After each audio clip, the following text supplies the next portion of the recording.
All right, so here we go with round one. Seems to be a situation in which he wants to do everything in his power to keep this fight on the feet. He'd appear to have a lot of advantages at distance. We'll see if he can get it done tonight. Yes, he has all the advantages because we don't see many specialists anymore in the UFC.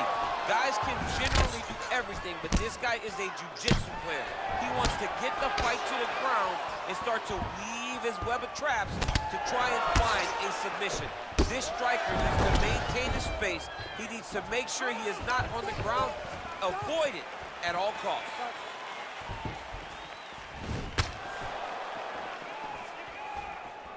Well, now if you're the opponent, you really got to be careful as Diaz is able to find a home for that right hand yet again. When Diaz starts landing the right hand, you have got to stay firm.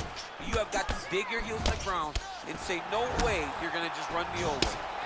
Easier said than done when you're facing Nathan Diaz.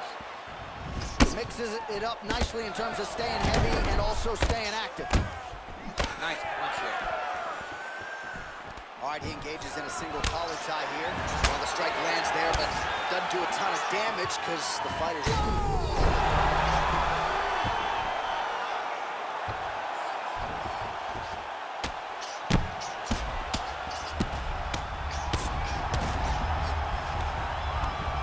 Stacking him up here, keeping the pressure on. I know you guys do a lot of this training with your jiu-jitsu coach there in San Jose. Oh, absolutely, but it's a difference. If your feet are on our hips, it's a problem. So we shove them through the middle. We shove them through the middle so that our legs can be what controls your feet. Right. We're not using our hands. I'm not using my hands. I'm using my legs to just kind of wheel. Whoa! Back to the feet. He's got him hurt here.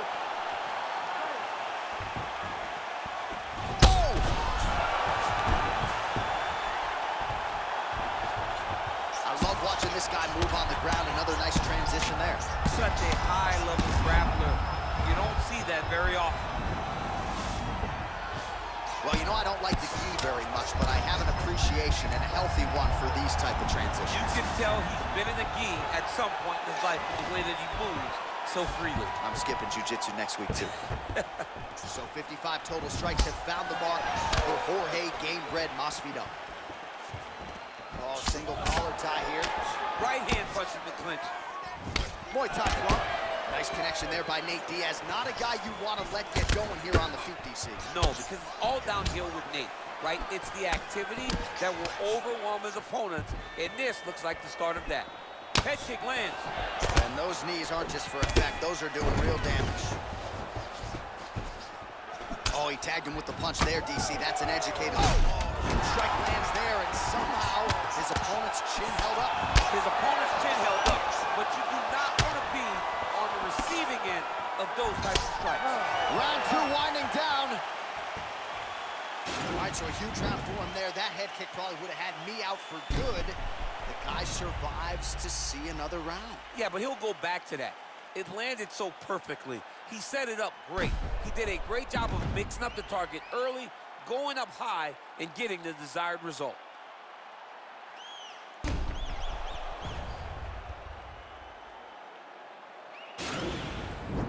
All right, DC, here we go with the start of our second round. Jorge Gamebred Masvidal versus Nate Diaz. Diaz gets hit with a kick here. Let's see how he responds. Oh, he got that knee up to the head.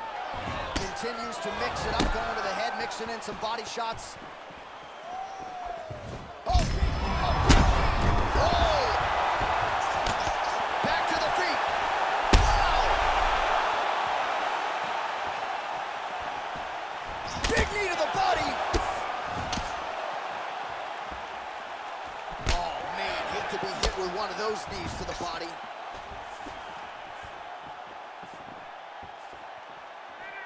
Unable to connect. That is a huge shot right there, DC. You don't want to eat too many more of those. No, and he needs to start looking to finish now because he's got his opponent hurt very bad. High-level MMA defense there, able to avoid the punch. Nice job by Jorge Gamebred Masvidal. Well, he's been pretty accurate tonight. Shot finds the target there. Great shot lands. Now he's got to go find that follow-up attempt. The kill shot is what they call in the fight. Gamebred gets caught with that punch. He'd be wise to get those hands up. Man, is he timing his shots well here tonight, DC. It's hard to recall him being this accurate in the past. I mean, he is so sharp. And not only is he accurate, he's also keeping very busy. All right, so the strike lands, but my children hit hard. Yeah, at this point, early in the fight, you saw his opponent's head snap back. You can see the effect the punches were taking. Now, he may as well just be smacking him on the arm like, good job, guys. What a fight. 96 total strikes have now landed for Jorge Masvidal. And landing with 64% accuracy against Nate Diaz. Oh, you gotta be kidding me. Another head kick lands. He's got to start blocking these, DC. One more and it could be lights out. It could be over, and most people would be sleeping on the mat. Oh! Jorge Masvidal!